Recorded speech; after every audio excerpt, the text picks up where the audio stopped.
Daniel never imagined he would become the kind of man who stole from a church. Yet there he stood on a cold Friday night, a crowbar hidden beneath his jacket, staring at the side entrance of the small brick building where he had spent most of his childhood. The sign above the door was faded now.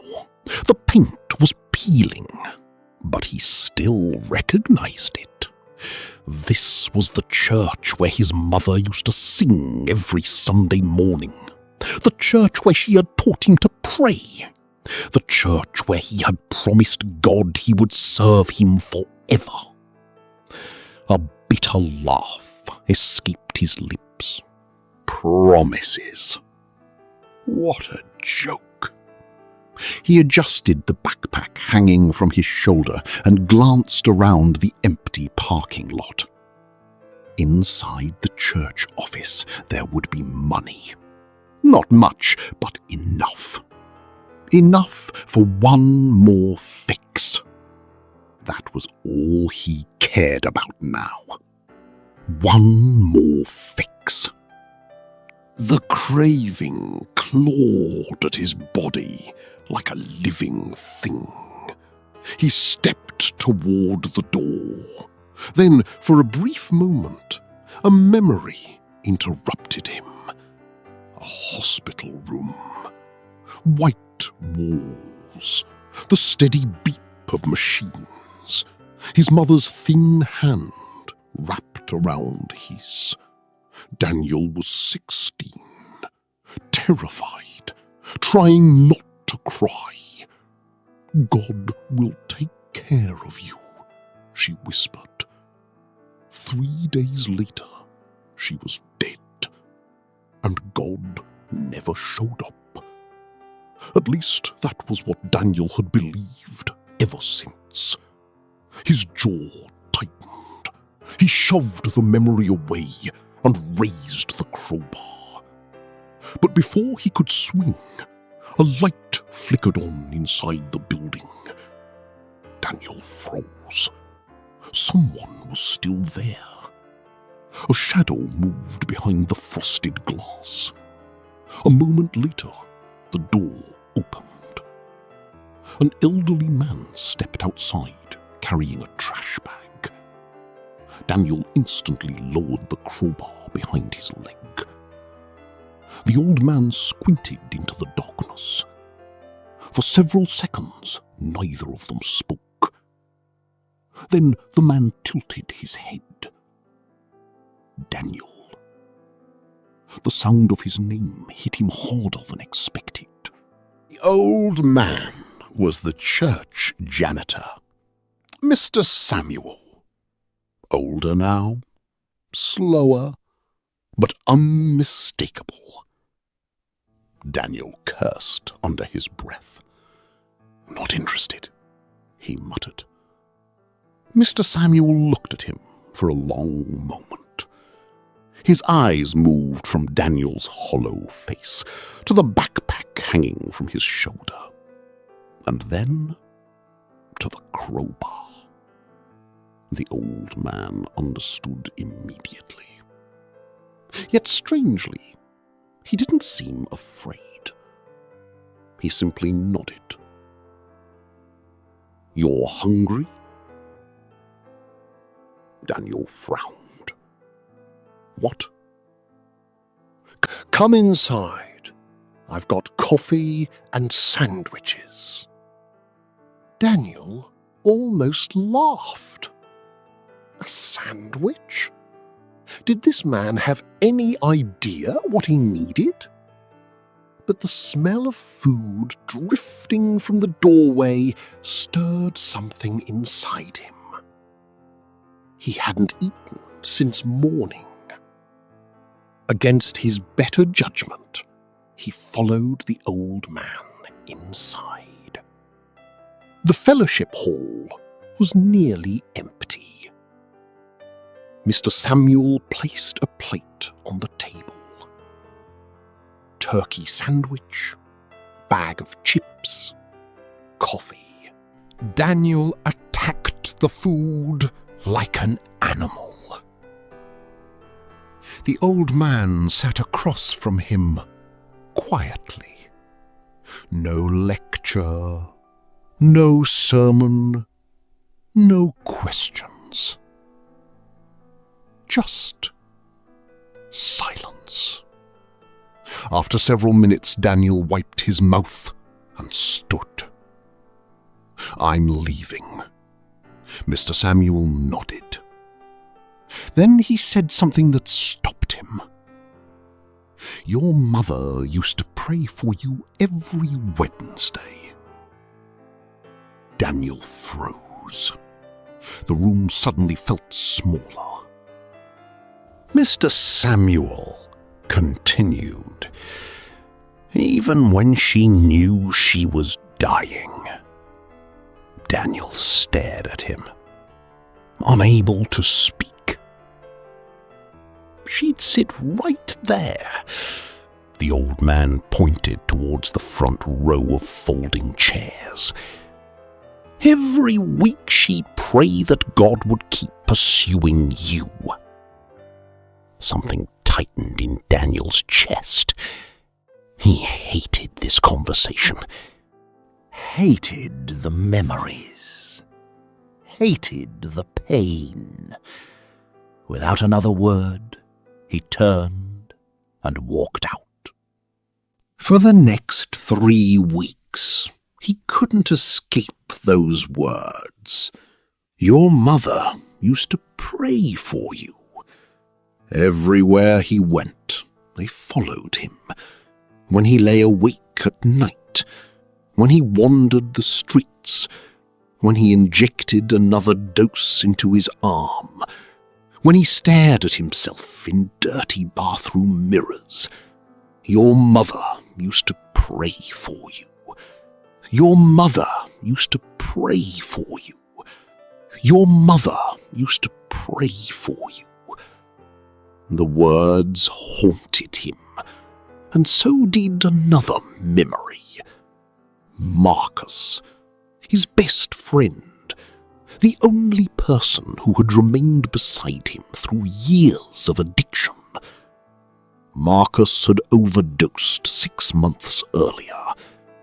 Daniel still remembered shaking him, screaming his name, begging him to wake up. Marcus never did. Sometimes Daniel wondered why he survived when Marcus didn't. One rainy evening, Daniel found himself standing outside the church again. He didn't know why he came. Part of him wanted to leave. Part of him wanted answers. Inside, a small prayer meeting was taking place. No music, no lights, no performance. Just ordinary people praying. Daniel slipped into the back row unnoticed. He sat with his arms folded, ready to leave at any moment. Then an elderly woman stood and began praying. Her voice trembled. "Lord, thank you for never giving up on us." Daniel looked down. Something inside him shifted. She continued, "Even when we run from you, even when we are angry with you, even when we blame you for things we don't understand." His throat tightened. For years, Daniel had blamed God for his mother's death. For years, he had carried that anger like a shield. But suddenly, a question surfaced. What if God had never stopped loving him? What if the distance wasn't created by God? Broken. Honest. I don't know how to do this.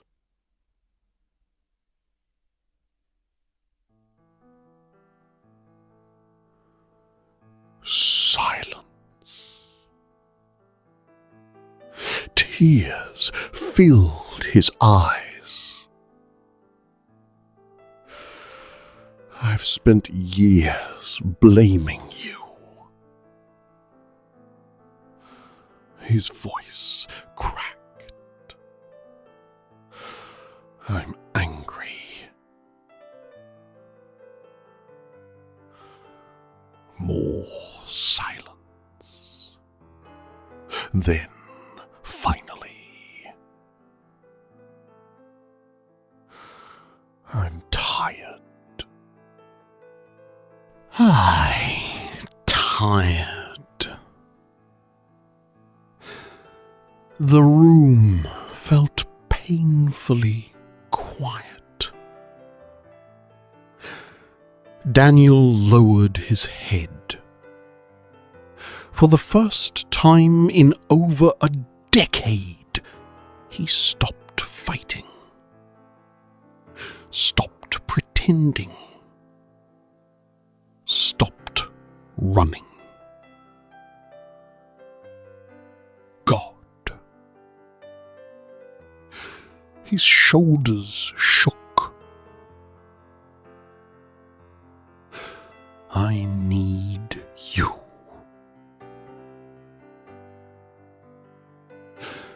The journey wasn't instant.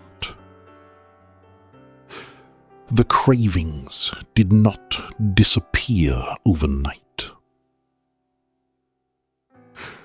Recovery was painful. There were setbacks, hard days, moments when quitting seemed impossible. But this time, Daniel wasn't fighting.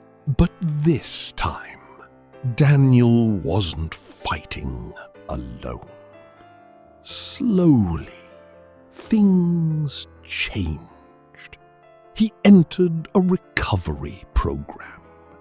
He found work. He apologized to family members he had hurt. Some forgave him.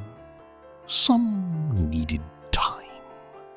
He accepted both. One step at a time.